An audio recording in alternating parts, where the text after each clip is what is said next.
अस्सलाम वालेकुम and a very warm welcome. मैं हूं सिद्रा इकबाल। आप देख रहे हैं डायलॉग टुनाइट बराह रास्त हमारे कराची स्टूडियो से। कराची में वैसे तो मौसम खुशगवार हो गया है और कराची के शहरी इससे लुत्फानंदोज भी हो रहे हैं, लेकिन अगर सियासी पस मंजर पे नजर डाली जाए तो वहां पे ऐसा लगता है कि टेम्परेचर्स काफी हद तक बढ़ गए हैं। वैसे तो हर कोई बात करता है कराची ऑपरेशन की कामयाबी की, खास तौर पे रेंजर्स ने जो इसमें अपना कंट्रीब्यूशन किया है, लेकिन एक दफा फिर ये नजर आता है कि इदारों की आपसी कोऑर्डिनेशन और उनकी आईनी हैसियत पे सवाल उठाए जा रहे हैं। इसी वजह से हमने देखा कि रेंजर्स के खुसूसी इख्तियारात की तौसी अभी भी इल्तवा में पड़ी हुई है। इसके हवाले से सिंध हुकूमत का जो मौकफ है वो उस पर डट गए हैं और निसार खोरो साहब जो कि वजीर इत्तलाआत और नशियात हैं सिंध हुकूमत के, वो इस बारे में क्या कहते हैं, आइए आपको सुनवाते हैं। और आर्टिकल के तहत, आर्टिकल 147 के तहत ये है, उसमें कुछ लिखा हुआ कि जो भी आप कार्रवाइयां करो उसके लिए चीफ एग्जीक्यूटिव से इजाजत लो। जो कॉन्स्टिट्यूशन में लिखा हुआ है, हमने सिर्फ यही कहा है कि जो कॉन्स्टिट्यूशन में लिखा हुआ है उस तरह से अमल किया जाए। बल्दियाती इंतखाबात के वक्त ये सवाल उठाया गया कि कराची का किंग कौन होगा। ऐसा लगता है निसार साहब की गुफ्तगू से कि इस वक्त ये सवाल है कि कराची ऑपरेशन का चीफ एग्जीक्यूटिव आखिर कौन है। रेंजर्स ने भी ये बात अपना मौकफ रखते हुए सामने रखी है कि पाकिस्तान के तहफ़्फ़ुज़ के एक्ट के थ्रू, यानी PPO जिसको कहा जाता है, उनके पास ये इख्तियारात मौजूद हैं कि वो ये खुसूसी कार्रवाइयाँ करें। लेकिन बहरहाल इस पर बात करेंगे, इस पर दो नुक्ते बहुत ही अहम हैं जिस पर बात करनी ज़रूरी है कि क्या वाकई सियासी शख्सियात की गिरफ्तारी से पहले चीफ एग्जीक्यूटिव को बताना जरूरी है। और इस वक्त जो ये मामला अटका हुआ है कि करारदाद सिंध असेंबली पहले अप्रूव करेगी तो इख्तियारात की तौसी होगी। ये करारदाद सिंध असेंबली में 11 दिसंबर को रखी जाएगी। इस पे बात करेंगे। आज की दूसरी बड़ी स्टोरी जिसको हमने आगे लेके चलना है वो है ऑफकोर्स हार्ट ऑफ एशिया की मिनिस्टेरियल मीटिंग, जिसमें बहुत ही अहम मीटिंग्स हुई और वजीर आजम पाकिस्तान की स्टेटमेंट्स की तरफ देखा जाए तो बहुत अहम अंदाज में उन्होंने ये कहा कि अफगानिस्तान यकीनन एशिया का दिल है और इस पूरे खित्ते की अगर बात की जाए तो वहां पे अमन और अमान का क़याम और स्टेबिलिटी बहुत ही इंपॉर्टेंट है। खास तौर पे इसलिए भी कि प्रेसिडेंट अशरफ गनी ने भी इस तरफ इशारा किया कि ना सिर्फ पाकिस्तान से, उज़्बेकिस्तान से, बल्कि पूरे सेंट्रल एशिया से इस वक्त जो दहशतगर्द हैं वो अफगानिस्तान की सरजमीन पे मौजूद हैं और उनके खिलाफ कार्रवाई करने के लिए उनको पूरी दुनिया की जो सपोर्ट है वो चाहिए। इस पर बात करेंगे, ये हमारी आज की टॉप स्टोरीज हैं, लेकिन इस वक्त लेते एक छोटा सा break. Will be right back. Welcome back after the break. आप देख रहे हैं डायलॉग टुनाइट। मैं हूं सिद्रा इकबाल। आज की सबसे बड़ी खबर कि रेंजर्स के खुसूसी इख्तियारात की मामला फिर से इल्तवा में पड़ गया है और इसको एक दफ़ा फिर रीडायरेक्ट कर दिया गया है दुबई के इजलास के बाद, जो कि पाकिस्तान पीपल्स पार्टी का आला सतह का इजलास था, कि 11 दिसंबर को एक करारदाद सिंध असेंबली के सामने आएगी और उसके बाद ये मामला तय पाएगा। सबसे पहला सवाल जो यहाँ पे पैदा होता है कि आईनी, इसको बार बार स्ट्रेस किया जा रहा है कि उनके जो आईनी हुदूद है उनको मुतय्यन करना बहुत ज़रूरी है। हमारे साथ इस गुफ्तगू में शामिल हैं इकराम सहगल साहब, दिफाई तज्जिया निगार हैं, सिक्योरिटी एक्सपर्ट हैं। अस्सलाम वालेकुम इकराम साहब। इकराम साहब, कराची ऑपरेशन बहुत तेजी से जारी है, लेकिन इस वक्त ये रद्द अमल आना और रेंजर्स के खुसूसी इख्तियारात का इल्तवा में पड़ जाना, क्या ये डॉक्टर आसम केस का रद्द अमल है? देखिए, डॉक्टर आसम केस तो एक केस है जो बहुत से केसेस इनके खिलाफ हैं अभी, और अगर आपने फॉलो कर रही हैं जो इन्वेस्टिगेशंस हो रही हैं और जो चीज़ें हो रही हैं उसके अंदर आप देखें उज़ैर बलूच का भी केस है, उसके अंदर कराची फिशरी हार्बर्स का केस है, उसके अंदर लैंड की जो केस है जो KDA में हुआ है, तो इसके अंदर काफ़ी लोग जो हैं वो भागे हुए हैं यहाँ से और अब होता है दुबई में जाके कॉन्ग्रीगेट हुए हैं। अभी जो सिंध गवर्नमेंट खेल रही है वो आई थिंक एक डेंजरस गेम खेल रही है। वो इसलिए डेंजरस गेम खेल रही है क्योंकि अगर मैं ये बिल्कुल वाज़े से कह सकता हूँ कि फ़ौज पीछे नहीं हटेगा। फ़ौज ने एक फ़ैसला कर लिया है कि हमने जिस मिशन में हम निकले हैं हम उस मिशन को कंप्लीट करेंगे। हाँ ठीक है, वो चाहते हैं कि डेमोक्रेटिक डिस्पेंसेशन के मुताबिक अंडर द कॉन्स्टिट्यूशन जो उनको पावर्स मिल सकती है वो मिले, लेकिन अगर ये समझते हैं Sindh government by any stretch of imagination कि रेंजर्स के अगर आप पावर्स नहीं दिए तो रेंजर्स बैक डाउन कर जाएंगे, तो ये आप इनके एक गलतफहमी है। इकराम साहब, लेकिन इन पावर्स को अगर हम थोड़ा सा इलैबोरेट कर लें, यहाँ पे हमारे सामने कई सारे बज़वर्ड्स हैं। एक बज़वर्ड हमारे पास आया कि टेररिस्ट के जो सहूलतकार हैं उन पे जरूर कार्रवाई कर सकती है रेंजर्स, लेकिन यहाँ पे जिस चीज पे सिंध हुकूमत स्ट्रेस कर रही है वो कह रही है कि सियासी शख्सियात को अगर गिरफ्तार करना है उससे पहले चीफ एग्जीक्यूटिव को इन्फॉर्म करना जरूरी है। तो क्या वो कहना चाह रहे हैं कि सियासी शख्सियात एहतसाब से बालातर हैं? बिल्कुल, बिजनेसमैन हो सकता है, सियासी शख्सियात हो सकता है, वो एक ब्यूरोक्रेट हो सकता है, वो एक फौज का अफसर हो सकता है। क्रिमिनल तो क्रिमिनल होता है।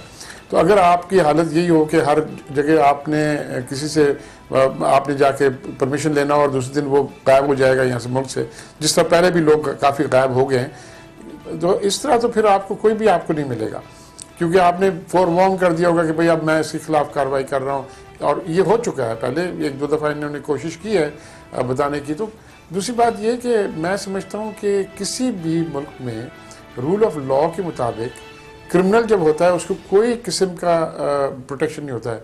जो एक प्रोटेक्शन होता है वो चंद कॉन्स्टिट्यूशनल पोस्ट होते हैं, जैसे प्रेसिडेंट हो गया, प्राइम मिनिस्टर हो गया, ये चंद स्पीकर में भी हो गया, नेशनल असेंबली का चीफ, ये चंद जगह होते हैं जहाँ पर आप प्रोटेक्शन होती है, विच में आपको थोड़ी बहुत अपनी कार्रवाई करने से पहले आपको एक मतलब प्रोसीजर रूट फॉलो करना पड़ता है। लेकिन ये तो बात नहीं हुई कि भाई अगर वो क्रिमिनल है और अगर जो पॉलिटिशियन है तो वो आप उसको नहीं छू सकते। लेकिन अगर इसकी आईनी हैसियत देखी जाए, जब हम बात करते हैं कि कराची ऑपरेशन बहुत खुश उसलूबी से आगे बढ़ रहा है, बहुत सारी सियासी जमातों ने इस पे अपने तहफ़्फ़ुज़ात का, और बल्कि बहुत सारे सोशल एनालिस्ट ने भी कहा है कि ये देरपा अमल नहीं है। आज हम इसको कामयाब गर्दान रहे हैं, लेकिन एक लॉन्ग टर्म सोल्यूशन के लिए जितने इदारे हैं जिसमें हम कहते हैं कि कुछ सियासी शख्सियात की जो इस वक्त इन्वेस्टिगेशन हो रही हैं, उसके लिए एक JIT बनी है। इस JIT में रेंजर्स शामिल है, NAP शामिल है, FIA है, कोर 1 है। अब इनका एक दायरा कार्रवाई तो उनको मुतय्यन करना पड़ेगा ना? देखिए, वो तो ज़रूर मुतय्यन करना पड़ेगा। इसमें मैं हर वक्त ये ज़रूर कहता हूँ कि आप अनब्राइडल्ड पावर्स किसी को नहीं दे सकते, बिकॉज वो मिसयूज़ भी होते हैं और मिसयूज़ की काफ़ी इम्कान होते हैं। लेकिन एट द सेम टाइम जहाँ पर आपको वाज़ेह एविडेंस मौजूद है तो उसके अंदर तो आप देखें ना, अब कोई अगर बात यह है कि ये तो सब चीज़ इनकार करते हैं। मैंने तो आज तक इनको कोई नहीं सुना कि कोई जाके बोल दे कि हाँ जी मैंने ये गलती की है। तो सब चीज़ बोलते हैं जी नहीं हुई। बात इस पर आ जाती है कि एक फ्रस्ट्रेशन लेवल आ गया है जो फ़ौज में कि हमने इतनी कुर्बानियाँ दी हैं, अभी भी कुर्बानियाँ दे रहे हैं सरहद पर, और हमारे इतने लोग जवान शहीद हो गए, इतने ऑफिसर शहीद हो गए, लेकिन आखिर किस लिए? इसलिए कि ये लोग करप्शन करते रहे अंडर डेमोक्रेटिक कवर। ये गलत बात है। अगर आप ये कोई भी कॉन्स्टिट्यूशन किसी दुनिया में ये नहीं कहता कि भाई क्रिमिनल को वो प्रोटेक्ट करता है। और अगर एक कार्रवाई आपने करना है तो आपने कोई पावर्स दिए हैं तो वो पावर्स को जो है आप चैलेंज कर सकते हैं। अगर वो कोर्ट ऑफ लॉ है और कोर्ट ऑफ लॉ में चैलेंज हो रहा है, आप देख रही हैं वो तो साहब, लेकिन यहाँ पे बात सिर्फ और सिर्फ उनकी पूछताछ और गिरफ्तारी तक महदूद क्यों है? देखिए, रेंजर्स को अगर खुसूसी इख्तियारात मिल भी जाते हैं तो उसके बाद इनको कोर्ट्स तक तो लाना पड़ेगा। इस वक्त के अंदाजे के मुताबिक जो परसों ब्रीफिंग दी गई वज़ीर आज़म साहब को और चीफ ऑफ आर्मी स्टाफ को, IG सिंध का कहना है कि 60 के करीब दहशतगर्दों को गिरफ्तार किया गया था, जिसमें से सिर्फ 30 को प्रोसिक्यूट कर पाए हैं, 33 को रिहा करना पड़ा है। तो प्रोसिक्यूशन लॉज भी तो आपके वीक हैं। हाँ जी, प्रोसिक्यूशन लॉज अगर जो वीक हैं तो इसलिए मिलिट्री कोर्ट सेटअप हुए थे ना आपके, इसलिए मिलिट्री कोर्ट सेटअप हुए थे। और देखें, प्रॉब्लम आ जाती है कि वीकनेस किधर है। वीकनेस प्रोविंशियल गवर्नमेंट की है कि उनको चाहिए था कि under their powers they should have referred this cases to the military courts. लेकिन चलें, बट देखिए इसका हल क्या है? हल आखिर देखिए कराची में आज हाल क्या है। मैं किसी पॉलिटिकल पार्टी को आप ब्लेम नहीं करें, हर पॉलिटिकल पार्टी में क्रिमिनल एलिमेंट्स थे, बट पॉइंट इज कि जब क्रिमिनल एलिमेंट्स को आप रूल ऑफ लॉ के मुताबिक आप बिटवीन जस्टिस पे नहीं लाएंगे और अगर उनके खिलाफ एविडेंस नहीं होगा और अगर विटनेसेस नहीं खड़े होंगे तो आप क्या करें? इसीलिए मिलिट्री कोर्ट्स खड़े किए गए थे, सो दैट ये आप जो उनको एम्पावर किया गया था। दूसरी बात ये कि सिर्फ बात ये कि लोग भूल जाते हैं कि एक चीज़ है, उसका नाम है आर्टिकल 245। ठीक है जी, अभी तक फेडरल गवर्नमेंट ने वो इम्पोज नहीं किया। अगर फेडरल गवर्नमेंट चाहता है तो फेडरल गवर्नमेंट ने आर्मी को पावर्स दिए हुए हैं। फाटा में पावर्स जो है आर्टिकल 245 के मुताबिक है। तो क्या अगर फाटा में पावर्स एक्सरसाइज हो सकते हैं, वो भी तो पाकिस्तान के शहरी हैं, तो इधर क्यों नहीं हो सकते कराची में? तो बात ये है, बड़ी सिंपल है। आई थिंक सिंध गवर्नमेंट जो है वो अपनी एक फाइन एज पर एक गेम खेल रही है।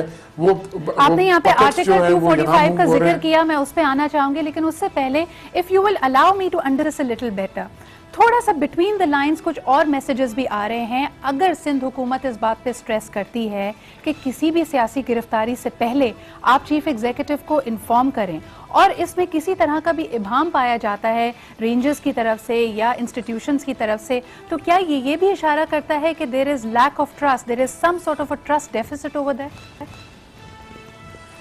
No, there is no lack of trust. They are very confident. वो बात यह है कि उनको पता है कि हमने चोरी की है और उनके लोगों ने चोरी की है, और जब चोरी की है तो वो अब सीना जोरी पर आ गए, और वो सीना जोरी जो है वो पॉलिटिकल कवर ले रहे हैं डेमोक्रेटिक डिस्पेंसेशन का। ये कोई डेमोक्रेसी नहीं है जी। और मैं आपको ये यकीन से कहता हूँ कि ये जो है बड़ी एक फाइन एज पर ये खेल रहे हैं, क्योंकि मैं बार बार रिपीट कर चुका हूँ कि फ़ौज ने एक फ़ैसला कर लिया है, और फ़ौज ने फैसला कर दिया कि जिस रास्ते में हम गए हैं, हमने फाटा में क्लियर करा, वो डिफरेंट ऑपरेशन था। हमने कराची को मोर और लेस काफ़ी बोलते कि कंट्रोल में लाया है। लेट मी इलैबोरेट अगेन, जो मैं अदम एतमाद की बात कर रही हूँ, अगर रेंजर्स की तरफ से या कानून नाफिज करने वाले इदारों की तरफ से ये इंफॉर्मेशन शेयरिंग नहीं हो रही, तो क्या इसको ये मतलब लिया जाए कि अदम एतमाद है? अगर ये इंफॉर्मेशन शेयर की जाती है तो जिनको गिरफ्तारी का जिसका इरादा किया जाता है, जिसको गिरफ्तार करना होता है, शायद वो मुल्क छोड़कर चला जाए, ये एक हिचकिचाहट है? बिल्कुल ये है जी। मैं तो इनफैक्ट मैं तो बड़ा क्लियर हूँ। मैं तो फ़ौज को इस बात पर वो करता हूँ कि फ़ौज को क्या ज़रूरत थी कि ऐसे एक्सेप्ट करे। रेंजर्स को पहले एक्सेप्ट ही नहीं करना चाहिए था ये रोल। अगर जो रोल एक्सेप्ट किया तो दे should have taken full authority. देखिए जी, कोई हाफ हार्टेड मेजर्स जो है ना, और हाफ हार्टेड जो लीगल कवर आप जाती है, ये आपको एक काउंटर प्रोडक्टिव हो जाता है। और मैं बिल्कुल दावे से कहता हूँ कि आप जाके इनको इन्फॉर्म करें, वो आदमी गायब हो जाएगा। और वो बिल्कुल ये सिलसिला जारी रहेगा। अब जाके देखें, मैं आपको बताता हूँ कि सिंध कैबिनेट की मीटिंग तो होती है, वो तो दुबई में होती है, यहाँ तो कराची में तो नहीं होती। जिस तरह कि हमने कल भी इजलास देखा।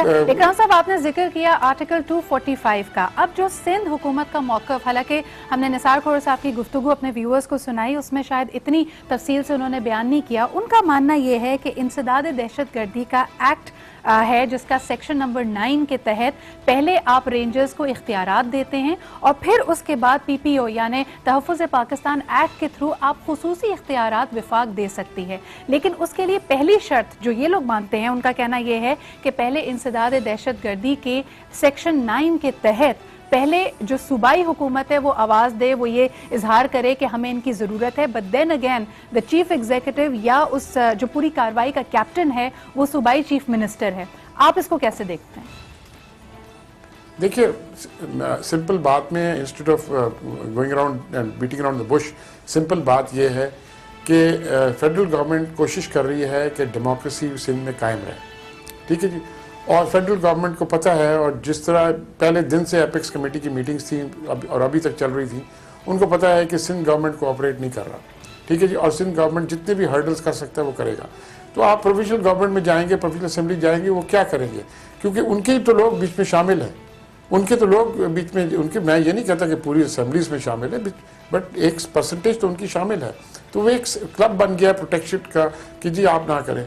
जो फेडरल गवर्नमेंट अब कहाँ तक जाएगी कि डेमोक्रेसी को प्रोटेक्ट करने? डेमोक्रेसी को कोई आंच नहीं आएगी अगर एक गवर्नमेंट को आप हटा देते हैं, अगर आप समझते हैं कि वो क्रिमिनल्स के साथ क्रिमिनली डिस्पोज्ड है। लेकिन अगर यही डेमोक्रेसी के इस्तेहकाम की बात की जाए और सिंध हुकूमत की जो रिजर्वेशंस थी, क्या आप नहीं समझते कि पिछले दिनों जब चीफ ऑफ आर्मी स्टाफ और वजीर आजम कराची में मौजूद थे तो इन्हीं रिजर्वेशंस को तो एड्रेस किया गया था? हमने तो ये सुना था कि उस मीटिंग के बाद तमाम तहफ़्फ़ुज़ात को एड्रेस कर लिया गया है। जो वसाइल की कमी अगर सिंध हुकूमत कह रही है तो वादा किया गया है कि और वसाइल मिलेंगे, लेकिन फिर ये जो रेंजर्स के इख्तियारात की तौसी है, ये अभी तक इल्तिवा में क्यों पड़ी हुई है? इसलिए क्योंकि जो आदमी जो डरता है कि उसके खिलाफ कार्रवाई होगी, वो तो दुबई में बैठा है ना जी। और यहाँ पर जो भी कुछ वो एग्री कर लें with in the conference room, वो तो जब बाहर जाएंगे तो दुबई जब रिंग करेंगे तो उसको बोलेगा तुमने क्या बकवास किया है। ठीक है। और वो करेंगे जो वो दुबई से बोलता है। ठीक है। तो इनकी ये तो डबल गेमिंग चल रही है और वो कभी भी नहीं होने देगा। वो जानता है कि जिस दिन इनको वो, और क्योंकि अभी एमक्यूएम के जो थी उनके क्रिमिनल एलिमेंट्स काफ़ी निकल गए थे। एमक्यूएम देखे, MQM is a good party, big party, और उसके अंदर थे वो, उनके अंदर काफ़ी सफाया हो गया। अब ये डरते हैं कि पीपीपी में, क्योंकि उज़ैर बलूच साहब जब से पकड़े गए हैं और जुल्फ़िकार मिर्ज़ा साहब ने जो बातें की हैं उसके बाद तो पीपीपी की बारी आ गई ना, तो ये नेचुरली वो आपको थोड़ी खुली छुट्टी दे देंगे कि आप जाके उनके लोगों को पकड़ें। तो जो भी आप एग्री करते जी। इकराम साहब, on a lighter note, MQM के कुछ रहनुमाओं ने यह भी कहा कि अगर कुछ लोगों का कहना यह है कि ऑपरेशन के बाद देखिए एमक्यूएम की पॉपुलैरिटी बढ़ गई और उन्होंने बल्दियाती इंतखाबात में इतना अच्छा परफॉर्म किया और कराची को लिटरली क्लीन स्वीप किया है, तो कहते थोड़ा थोड़ा ऑपरेशन दूसरी जमातों पर भी कर दीजिए, उनकी पॉपुलैरिटी भी बढ़ जाएगी। बिल्कुल, मैं बिल्कुल मानता हूँ जी, उनकी पॉपुलैरिटी बहुत बढ़ जाएगी। और मैं ये कहता हूँ दावे से, पीपल्स पार्टी बहुत अच्छी पार्टी होती थी एक ज़माने में, जब तक चोर और चक्के उसमें आके शामिल नहीं हो गए। तो बात यह है कि वो ये जुल्फ़िकार अली भुट्टो की पार्टी नहीं है, ये बेनज़ीर की पार्टी नहीं है, ये तो एक पार्टी बनाई गई है you know on a fake will, you know which आज तक हमें समझ नहीं आई वो विल गई किधर। वो एक पेपर ट्रांजैक्शन है जो आप हम और आप ढूंढ ही रहे हैं कि वो कब बना, किस तरह बना और वो किधर गया। बट देखिए बात ये है कि सिंपल बात है इकराम साहब, एक आईनी हैसियत या जो हुकूक, देखिए मैं आपसे एक बात करता हूँ, एक आदमी जो कहता है ना होशियार होशियार होशियार, तो उसको इधर आके होशियारी अपनी दिखानी चाहिए ना। अगर उसमें जुर्रत है तो कराची में आए ना, अपनी होशियारी दिखाए। लेकिन इकराम साहब, आप नहीं समझते कि देखिए सिंध हुकूमत के पास ये आईनी हैसियत, ये आईनी इख्तियार तो है, और वो जो बात कह रहे हैं वो आइन की रूह से बिल्कुल सही है कि जी पहले सिंध असेंबली में करारदाद होगी, 11 दिसंबर को ये करारदाद सामने रखी जाएगी, फिर ये मंजूर होती है तो हम आगे ले आए। एक और कुछ खबरें हम इस वक्त सुन रहे हैं कि एमक्यूएम के साथ पाकिस्तान पीपल्स पार्टी ने राब्ता कायम किया है और बैकडोर डिप्लोमेसी चल रही है, क्योंकि इन दोनों के ही कारकुनों के नाम अक्सर लिए जाते हैं और रेंजर्स की कार्रवाई में भी सामने आते हैं। आप समझते हैं कि 11 दिसंबर तक कोई यानी इम्कानात हैं एमक्यूएम के सिंध हुकूमत में शामिल हो जाने के? देखिए, मैं समझूंगा ये एमक्यूएम के लिए बहुत बड़ी एक स्टुपिडिटी होगी, क्योंकि जो कुछ एमक्यूएम के साथ होना था वो तो हो गया, और अब अगर वो ये करेंगे तो वो पीपल्स पार्टी के जो क्रिमिनल एलिमेंट्स हैं उनको बचाएंगे ना। तो आई थिंक यू नो जब उनको ये पीपल्स पार्टी ने साथ दिया है रेंजर्स का कि वो उनको क्रिमिनल एलिमेंट्स को कर लें, तो अब जिस तरह वो कहते हैं इनकी भी पॉपुलैरिटी बढ़ने दें ना, पीपीपी की भी। तो at the end of the day simple बात ये है कि जी आप डेमोक्रेटिक डिस्पेंसेशन करें, आर्टिकल 245 करें, at the end of the day criminal elements जो हैं वो ऑर्गेनाइज्ड क्राइम से शामिल हैं। ऑर्गेनाइज्ड क्राइम की वजह से दहशतगर्दी हो रही है मुल्क में, आप दहशतगर्दी को और अफोर्ड नहीं कर सकते। ठीक है, आप देखें कराची का कितना हालत बदल गया है। ठीक है, कराची में ये हाल था कि आप लोग निकल नहीं सकते थे, आप जाके अभी जाएं, सड़कों में देखें, बाजारों में देखें, कितने लोग वहां पर निकले हुए हैं बाहर। लेकिन इकराम साहब, आप नहीं समझते कि हमेशा रेंजर्स की इख्तियारात की तौसीह होती है और फिर जिस दिन उनके इख्तियारात खत्म होने होते हैं, ये हमेशा की तरह ये डिबेट उभर कर सामने आती है कि क्या उनकी आईनी हैसियत है, क्या नहीं। हम शुरू में भी यही कह रहे थे कि बहुत we have covered a long mile जब हम कराची ऑपरेशन के थ्रू क्रिमिनल एलिमेंट्स के खात्मे की बात करते हैं, लेकिन क्या ये हमारे लिए एक लॉन्ग टर्म सोल्यूशन है? क्योंकि आप रेंजर्स को तो पावर्स दे देते हैं, आप सफाई और स्टेबिलिटी भी कराची में ले आते हैं, लेकिन ये जिनका काम है, मिसाल के तौर पे एलीट फोर्सेस की बात की जाती है, यहाँ पे कोऑर्डिनेशन बिटवीन वेरियस इंस्टीट्यूशंस की बात की जाती है, या फिर पुलिस रिफॉर्म्स की बात की जाती है। सिंध पुलिस को तो आप फिर भी इक्विप नहीं कर रहे हैं, उनको तो आप उनमें तो इस्तेहकाम ला नहीं रहे, उनके रिफॉर्म्स हम कर नहीं रहे, ये चीज़ें क्यों इग्नोर होती हैं? देखिए, मैं सिंध पुलिस ने पिछले 1 साल में काफ़ी काम किया है, इसमें कोई शक नहीं। अगर रेंजर्स ने काम किया है तो उसके साथ पुलिस भी शामिल थे, लेकिन पुलिस की हाल ये है कि इतनी बैडली पोलिटिसाइज्ड हो गई है और इतनी उनके अंदर क्रिमिनल एलिमेंट्स इतने भर गए हैं कि पुलिस रिफॉर्म्स करें या जो कुछ भी करें, जब तक आप एक कंप्लीट ओवरऑल नहीं करेंगे सिंध पुलिस को, तो आपका वो नहीं होगा बात।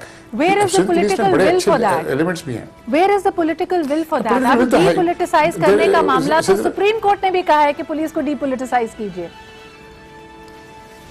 देखिए, मजेदार बात यह है कि जो बात फौज कर रही है और जो बात फेडरल गवर्नमेंट कर रही है, उससे ज्यादा बात तो आपकी चीफ जस्टिस कर रहे हैं। आपकी चीफ जस्टिस सुप्रीम कोर्ट के वाज़ेह तौर पर उन्होंने ये बातें की हैं, जगह जगह पर, एक जगह भी नहीं, काफ़ी जगह पर। तो बात सिंपल आ जाती है कि किधर जाए, रूल ऑफ लॉ या स्पिरिट ऑफ द लॉ। अब ये जो है ये आर्टिकल 9 और आर्टिकल जो बोलते हैं ना, एक पेपर लीफ, फिग लीफ है जिसे आप अपने को छुपा के रखते हैं, ठीक है ना जी, उस फिग लीफ को आप कितने दिन तक आप वो करेंगे। मैं इसी तरह सिंपल बात है, फौज को आप जो है एक फैसला कर लिया है और आप कुछ भी बोल लें, वो अब मैं आपको यकीन से कहता हूं, मैं चैलेंज करता हूं कि प्रोविंशियल असेंबली ना दे रेंजर्स को कवर, मैं तो चाहता हूं कि ना दे, फिर आप देखें यहां पर क्या होता है, ठीक है जी। ये बात वेरी सिंपल है कि फौज ने फैसला कर लिया है कि जी हमने इस जगह को सीधा करना है, ठीक करना है, ठीक है।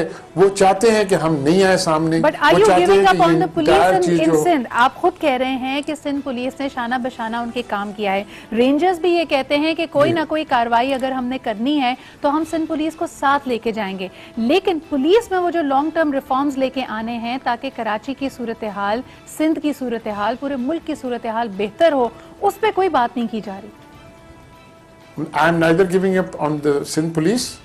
I am neither giving on the sane elements within the political parties.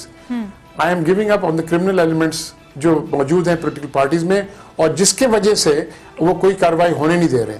ठीक है, आप कितने साल, आप कितने महीने और बचते रहेंगे? ये मैं यकीन से कहता हूँ कि जितनी एविडेंस इनके खिलाफ है, और डॉक्टर आसिम कुछ भी कह लें, अभी जाके कोर्ट में कुछ भी कर लें, उनकी तो वीडियो टेप कन्फेशंस हैं, सब सामने हैं। वो तो अगर ऑब्वियसली ड्यू टू लॉ आप सामने आप टेलीवाइज नहीं कर सकते, लेकिन अगर टेलीवाइज कर सकते तो पता नहीं आपको क्या क्या बातें पता चलती जो उन्होंने बातें की हैं without being any coercion, voluntarily उनने कन्फेस किया।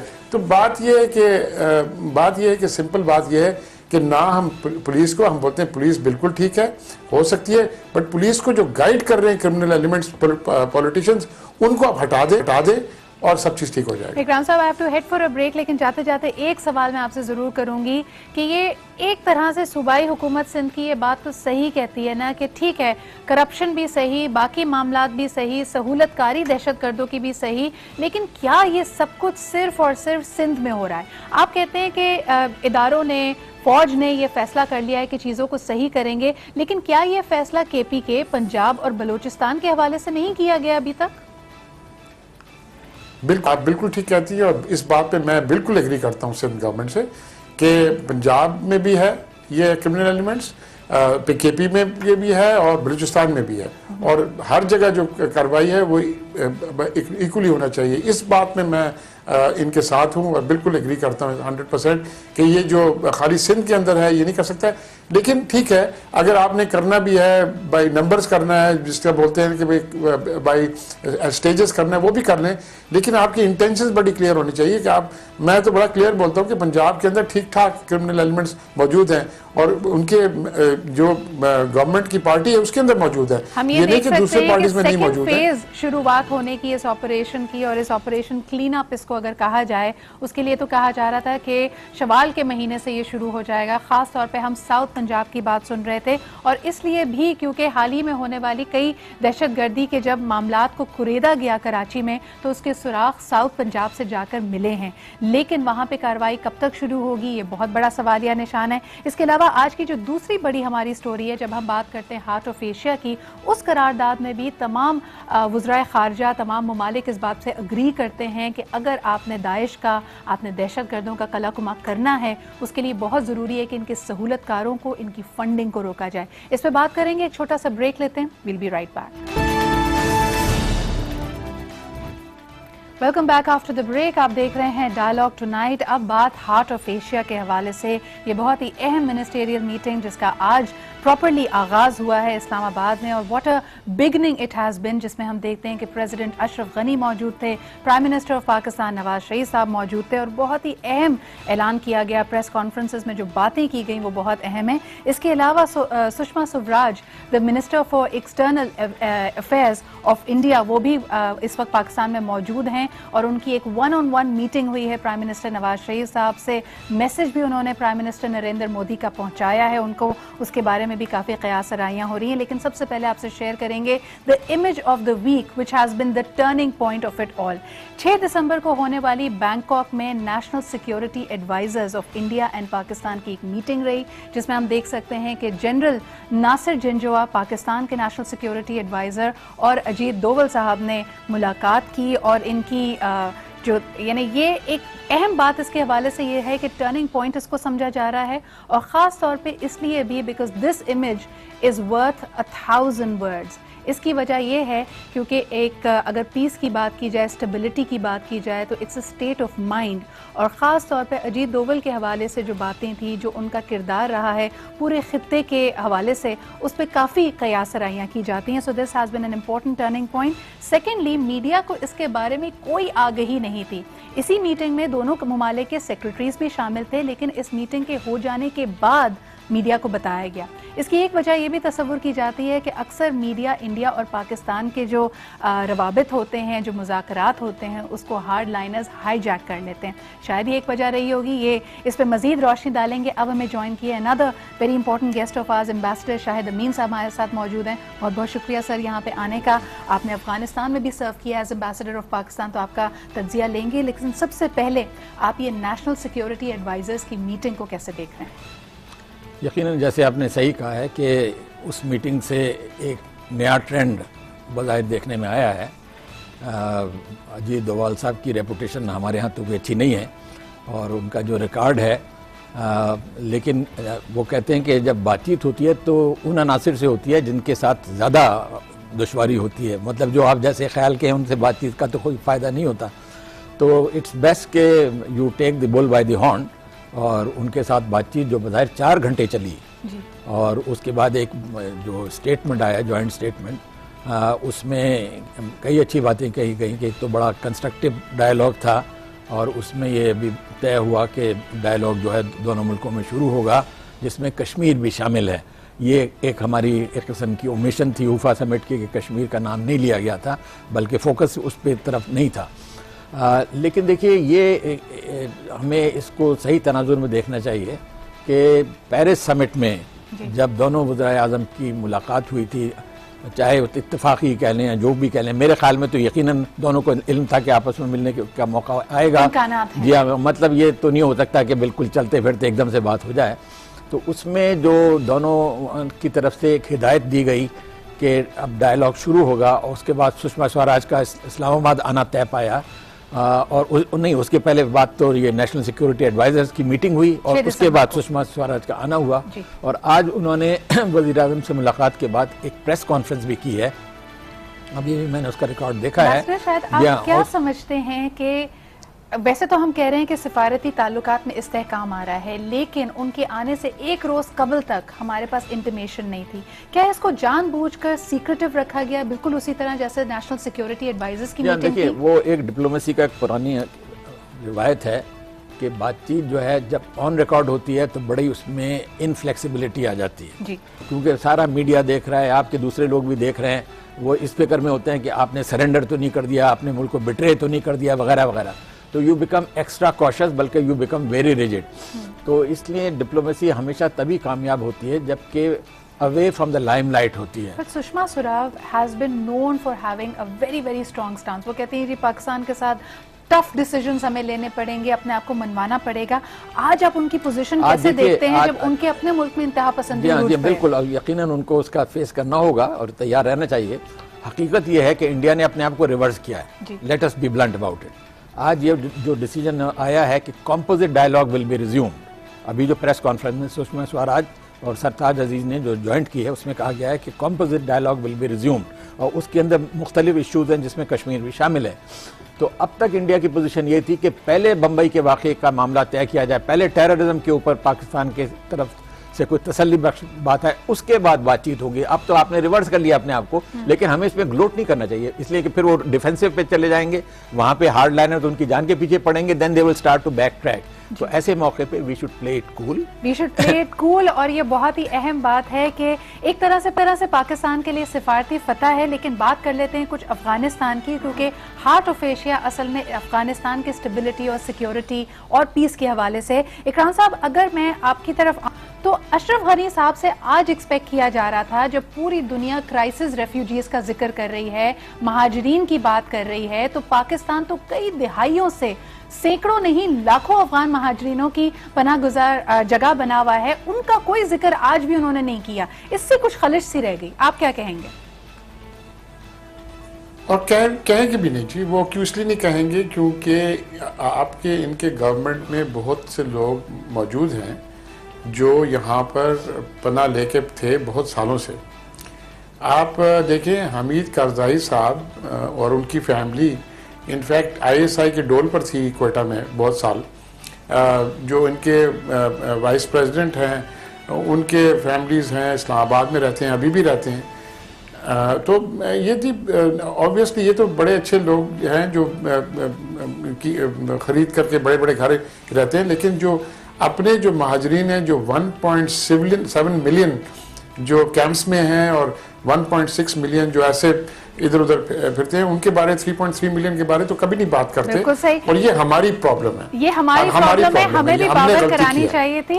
शायद साहब आप क्या कहेंगे कि बहुत अहम बात ये है कि एटलीस्ट उन्होंने ये माना कि अफगानिस्तान की सरजमीन में दहशतगर्द मौजूद हैं, दाइश का भी उन्होंने वहां पे सुराग दिया और मदद मांगी है। दूसरा ये कि खुशाइन बात पाकिस्तान के जाविये से ये है कि बॉर्डर लॉस को स्ट्रिक्ट करने की बात की गई है ताकि ये पोरस ना रहे। इस पे पेशरफ्त आप कैसे देख रहे हैं?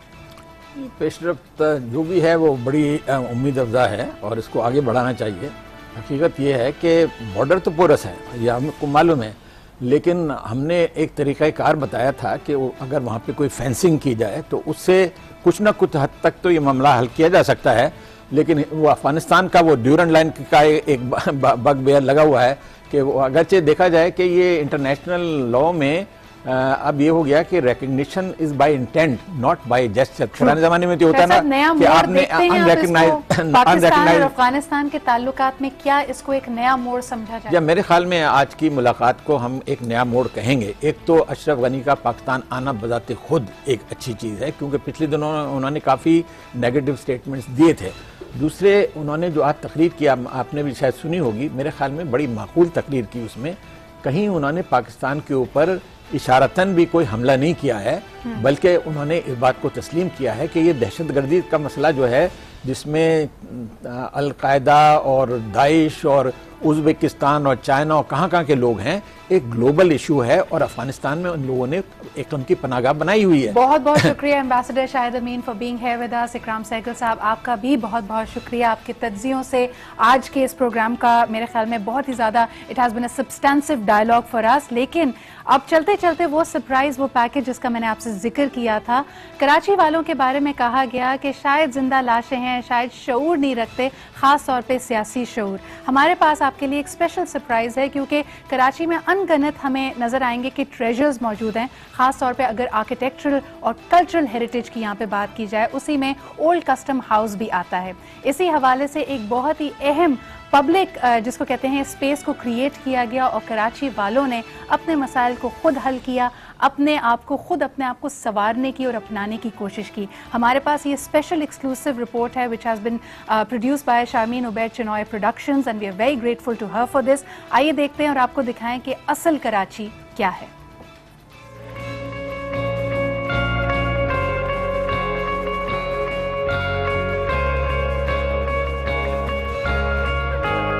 ओवर द इयर्स जो मैंने देखा, बहुत खूबसूरत हमारा पुराना सिटी होता था और अब जिसके औस में है पड़ा हुआ। पाँव रखने की जगह नहीं होती, कोई ट्रैफिक का कानून नहीं। बुरा हाल है, इतना बुरा हाल है कि जिसकी चिंता नहीं। तो यहाँ के मकीन है, यहाँ के लोग बहुत परेशान हैं। लेडीज़ का चलना, बच्चों का चलना बड़ा मुश्किल काम है। बिल्डिंग में मैं काम कर रहा हूँ, ये कस्टम हाउस, ये पाकिस्तान की बैकबोन है। पाकिस्तान का तकरीबन 40% रेवेन्यू ये दे रही है। शायद अब्दुल्ला साहब एक बार मेरे पास इधर आए थे और फिर उन्होंने ये दो बिल्डिंग्स को ख़ास तौर पे देखा, the KPT and the imperial custom house.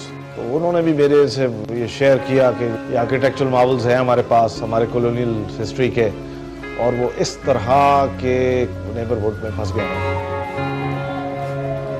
ये पब्लिक स्पेसेस बनानी मेरे ख्याल में बहुत ज़रूरी हैं और ये बननी चाहिए। हमारा कल्चर टूट रहा है, क्रैक्स आ गए हैं उसमें, हम सबको उसको बचाना है। अब जो हमने इन्विजन किया है कि एक अच्छी स्ट्रीट आएगी, पूरी तरह washed and renovated, would be lit beautifully, जैसे वर्ल्ड ओवर आप देखते हैं पुरानी बिल्डिंग्स को लिट किया जाता है।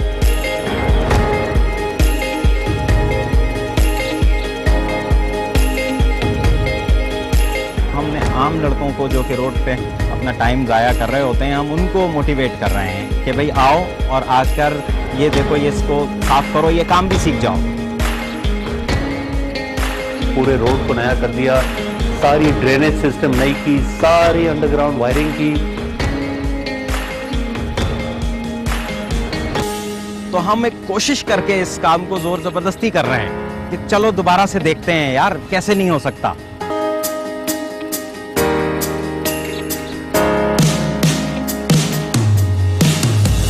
बहुत ही बोल्ड इसका एक कैरेक्टर है, इसकी मजबूती है, एक रिदम है जो कि ज़रूरत है अब हमारी इस कराची को कि किसी पैटर्न पे आ जाएं हम।